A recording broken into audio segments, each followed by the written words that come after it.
All right, let's dive into something truly fascinating today. So good. We're exploring a concept that sounds, well, like pure science fiction, doesn't it? It really does. But for the visionary Nikola Tesla, it was apparently a very real revolutionary idea. His death ray, or as he actually called it, Teleforce. Teleforce, right. A much more maybe scientific sounding name? Yeah, I suppose so. Yeah. Our mission today is kind of unravel the true story behind this, well, legendary weapon. We want to understand Tesla's vision for it, which was profound and, let's be honest, somewhat terrifying. Absolutely. And explore why its legacy is still wrapped up in controversy and, classification. Yeah, there's a lot there. We've pulled some really incredible insights from a comprehensive YouTube video transcript that digs into the details. Okay. So it feels like such a contradiction, right? Nikola Tesla. I mean, the brilliant mind who literally lit up our world with AC power. Yeah, fundamentally changed everything. Exactly. And he also conceived of something as potentially devastating as a death ray. It seems counterintuitive. What drove a genius like him, a man so dedicated to progress, to even contemplate such a weapon? Well, to really get that, I think we have to connect it to the bigger picture. The world Tesla lived through was tumultuous, to say the least. Okay. He wasn't working in some peaceful lab, isolated from everything. The early 20th century, and especially World War I, the scale of destruction was just unimaginable before that. Right. The Great War. Yeah. We're talking roughly 20 million deaths total. And maybe the most shocking part, 8 million of those were civilians. Wow, 8 million civilians. Exactly. And what really changed things was the rapid advancement in warfare technology. All right. You suddenly had tanks, planes, chemical weapons, effective snipers. All the horrors. All the horrors. Conflict wasn't just soldiers on a battlefield anymore. It involved entire populations, tearing whole communities apart. It was total war. And Tesla saw all this unfolding. He did. And it wasn't just abstract news for him either. He was born in Smiljan, right? Yeah. A village in the Austro-Hungarian Empire. Modern-day Croatia, I think. That's right. And that area was constantly scarred by conflict. You had the Ottoman Empire nearby, internal nationalist struggles.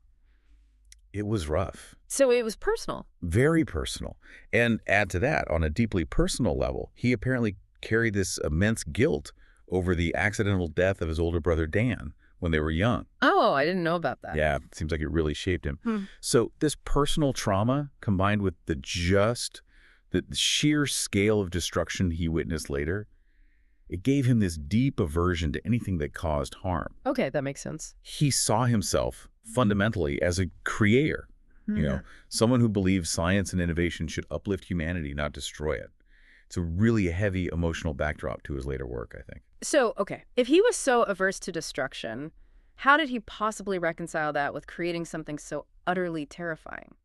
Did he really see this death ray as a peace ray? That's the twist, right? It's a huge twist. And it's such a curious irony, isn't it? These weapons of immense destructive power being paradoxically called weapons of peace. But it's the core idea behind mutually assured deterrence, or MAD as we know it now. MAD. The idea that if you have a weapon so devastating, so absolute, that the sheer terror of retaliation would just paralyze any aggressor, it guarantees a kind of forced peace. A peace born from fear. Exactly. And Tesla apparently genuinely believed his Teleforce was, and this is a quote, the absolute solution for peace. He actually asserted that peace comes from the fear of utter destruction. Oh, wow. That's quite a statement. It is. And, this wasn't just some abstract philosophy he cooked up. It really stemmed from his profound disillusionment. Disillusionment with what? With how his own inventions were being used. He'd seen his earlier life-enhancing creations, things like radio communication, aircraft technology he contributed to, twisted and weaponized by militaries during wartime. Oh, right. Things meant for good. Exactly. He created tools for connection, for progress, only to see them become instruments of death and destruction. That misuse, that betrayal of his core vision, it really compelled him to seek a new solution. So he thought, fight fire with fire.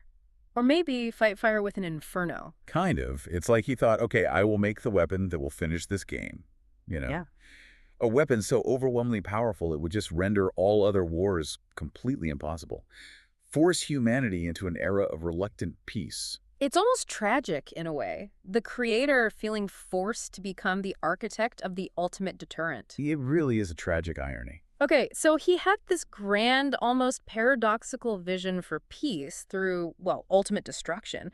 But how did he actually imagine this thing working? Was it just ray guns and pure sci-fi, or was there some real physics behind it for his time? This is where Tesla's genius really comes through, even just in the concept phase. Right. Teleforce was not a laser. That's a key point. Right. Lasers use electromagnetic waves, like light. Okay, so no beams of light zapping things. No. Instead, Tesla envisioned it as a beam of highly accelerated charged particles. Charged particles, like what? You apparently mentioned using something incredibly dense, like tiny tungsten particles. Tungsten. And the mechanism was pretty ingenious.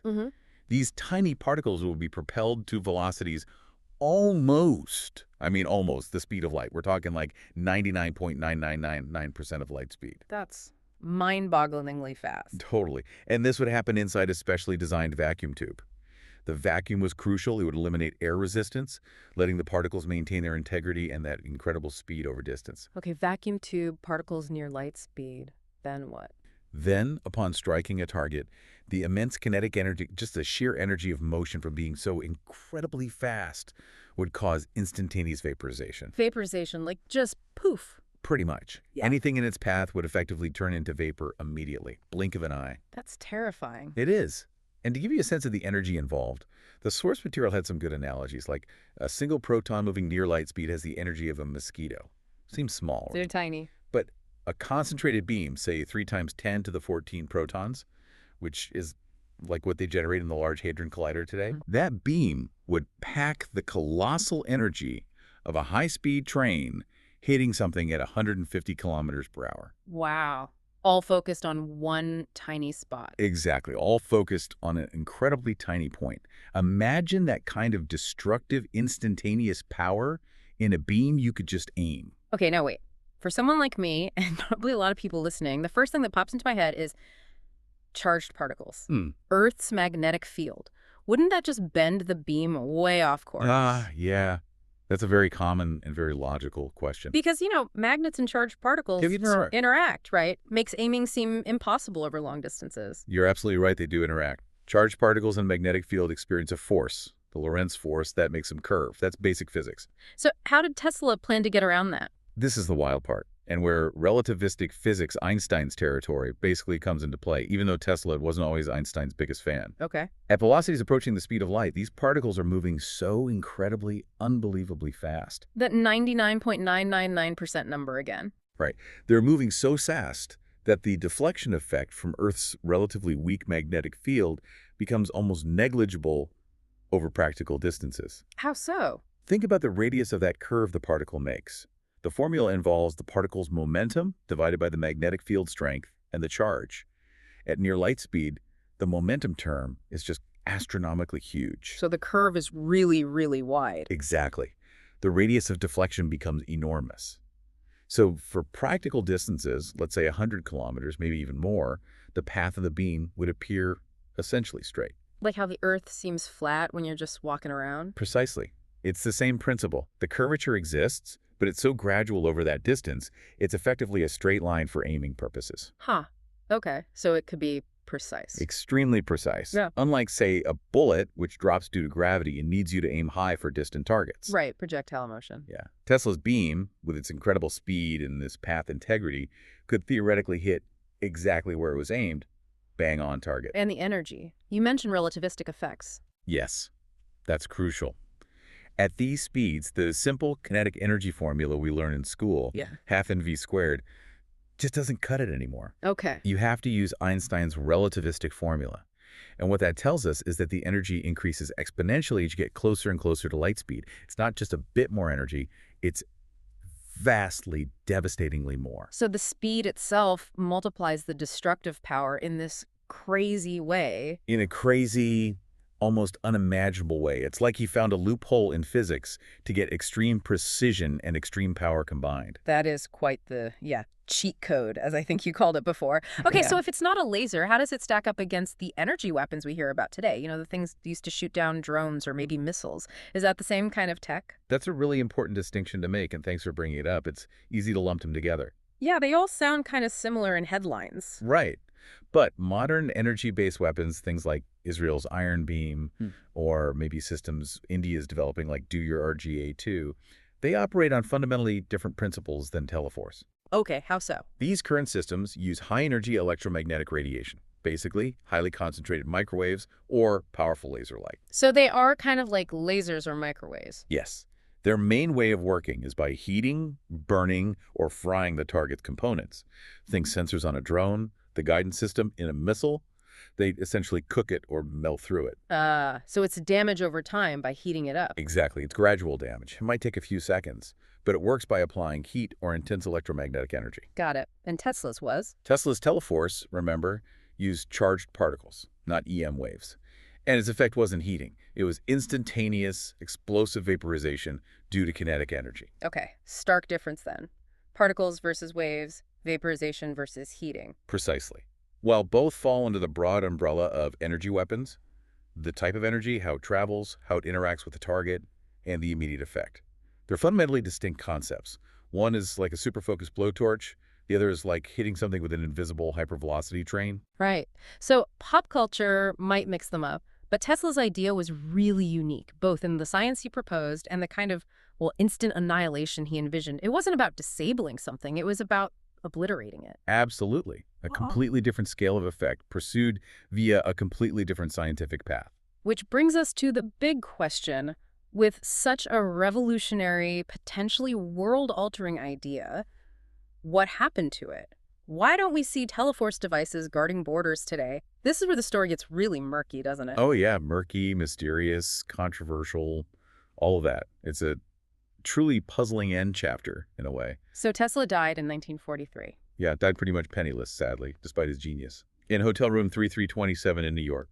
And he claimed, right up to the end, that he had a working prototype of this death ray. He did. Now, we have to remember, Tesla's unique way of working, his mind was like this incredible simulator. Right, he visualized everything. He could supposedly perfect inventions through these incredibly complex simulations entirely in his head.